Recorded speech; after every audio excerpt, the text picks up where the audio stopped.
Russia কি তাহলে ক্যান্সারের সমাপ্তি ঘটাতে পারে? ভিডিওতে বিস্তারিত তথ্য দেবার চেষ্টা করব। অ্যান্টিরোমিক্স নামে একটি নতুন ক্যান্সার ভ্যাকসিনের ঘোষণা করেছে রাশিয়া।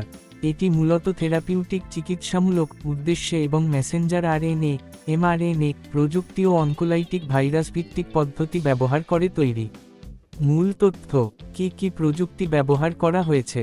অ্যান্টিরোমিক্স মূলত এমআরএনএ ভিত্তিক একটি পদ্ধতি যেখানে রোগীর টিউমারের জিনগত বৈশিষ্ট্য নিওঅ্যান্টিজেন্স বিশ্লেষণ করে ব্যক্তিগতকৃত ভ্যাকসিন বানানোর পরিকল্পনা রয়েছে।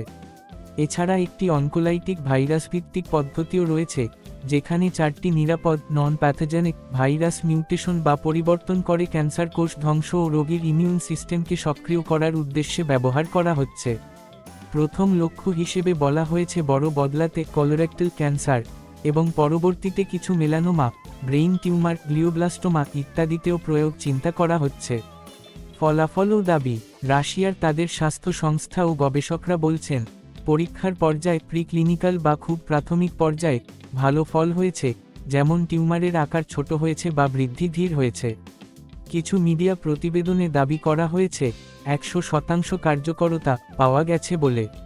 তবে স্বাধীন বৈজ্ঞানিক উৎস বলছে, এই দাবির পেছনে সম্পূর্ণ তথ্য এখনও প্রকাশ হয়নি এবং মানবদেহে বৃহৎ পরিমাণে পরীক্ষা হয়নি।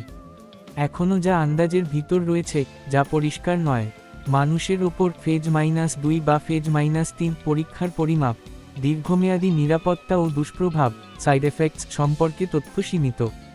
100% কার্যকরতা বলার তথ্য খুব সতর্কতার সঙ্গে দেখা প্রয়োজন, কারণ অনেক গবেষণায় অত্যাশ্চর্য ফল দেখা গেছে কিন্তু পরবর্তীতে প্রয়োগযোগ্যতা কম পাওয়া গেছে। বাংলাদেশ বা অন্যান্য দেশে এই ভ্যাকসিন কবে ও কিভাবে পাওয়া যাবে, কি খরচ হবে ইত্যাদি এখনও ঘোষণা হয়নি। সাধারণ প্রতিরোধমূলক ভ্যাকসিন না, বরং ক্যান্সার আক্রান্ত রোগীদের জন্য থেরাপিউটিক ভ্যাকসিন হওয়ার সম্ভাবনা বেশি, অর্থাৎ এটি সাধারণ জীবাণুচারণার মতো প্রতিষেধক হিসেবে প্রত্যাশিত নয়, যেমন এইচপিভি ভ্যাকসিন। আমাদের জন্য কি অর্থ থাকতে পারে?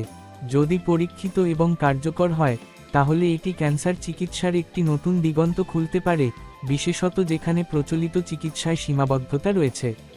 তবে এখনই এটি চিকিৎসা শেষ বা ক্যান্সার প্রতিষেধক হিসেবে স্বাভাবিকভাবে ব্যবহারযোগ্য বলেই ধরা যাবে না।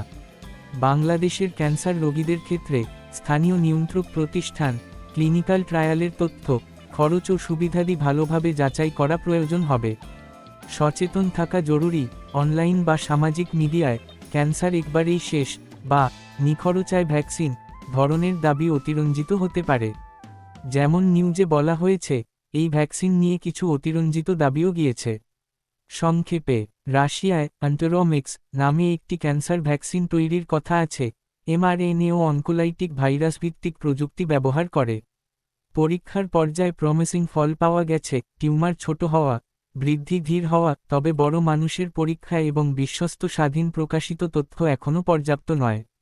সাধারণ রোগ প্রতিরোধমূলক ভ্যাকসিনের মতো নয়, এটি ক্যান্সার আক্রান্ত রোগীদের জন্য থেরাপিউটিক উদ্দেশ্যে। বাংলাদেশের ক্ষেত্রে এখনই দ্রুত চালু হবে বলেই ধরে নেওয়া ঠিক হবে না। অনুমোদন, নিরাপত্তা, খরচ সুবিধা সব বিষয় বিবেচনায় থাকতে হবে।